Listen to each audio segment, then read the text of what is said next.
Hey everyone, today we're going to talk about your brake pads, cleaning your brake pads and checking your brake pads for wear.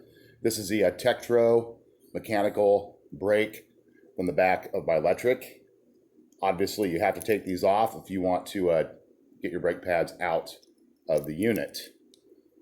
So first thing you want to do, find your cotter pin right up here. This cotter pin holds the whole assembly in place, both the brake pads and the metal spring in between right here. So you just want to straighten your cotter pin at the end right here, bend it up, and slide it through just like this. Okay. You come around here. And what we're going to do is we're going to go ahead and slide these brake pads out.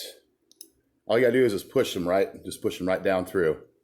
Turn it around the other side. You can see they're coming up right here. Yeah. Bring them out. Boom. There they are. Put the unit back down. So here's both your brake pads. And they basically just rest right on that metal spring. You can't go wrong with that. They just rest right on there. They fit right into it perfectly, just like this. See that? So say your brake pads are a little bit kind of scuffed up. Now mine are in good shape. Mine have 150 miles on them. But if you think you have a little bit of scuffing going on to your brake pad, just use a little bit of sandpaper on it, just like this.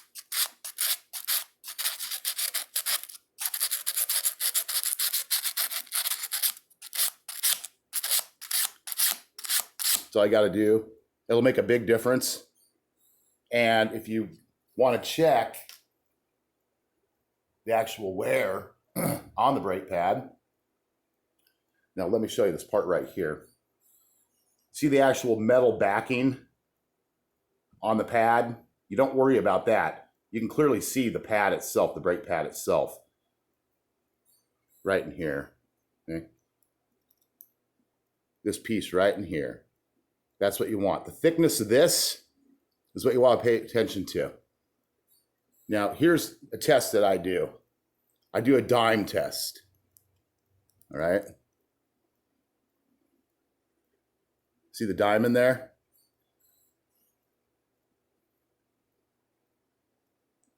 If you put a dime,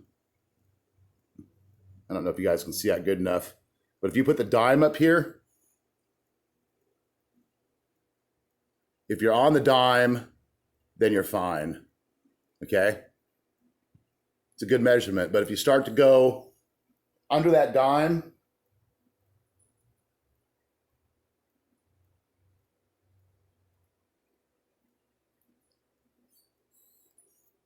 then you're going to be getting really close to the metal backing on the brake pad actual housing itself. So once you're under the dime, the width of the dime, then you definitely want to be thinking about replacing your brake pads.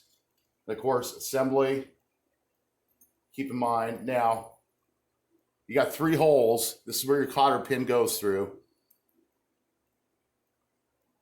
Metal spring, and one on each of the brake pads. And you simply seat your brake pads back on the metal spring. Then you just slide them right back in. Same way they came out. Right back into the top. Then you just want to push your cotter pin back through.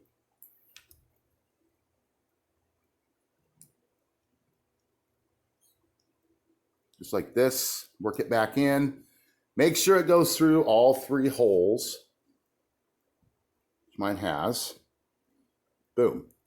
Then you just want to bend that end back over on there and make sure it's not too tight.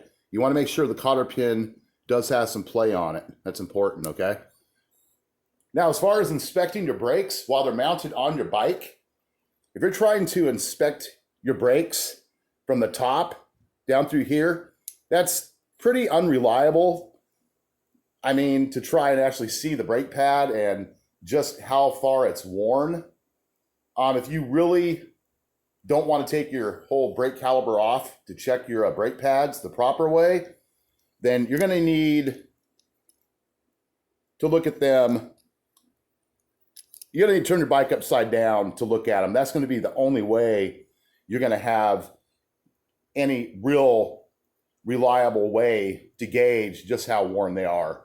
So that's really the only other thing I have to add about your brake pads. But yep, that's how you remove your brake pads. It's how you can clean your brake pads and inspect your brake pads before you go and buy new ones and replace them.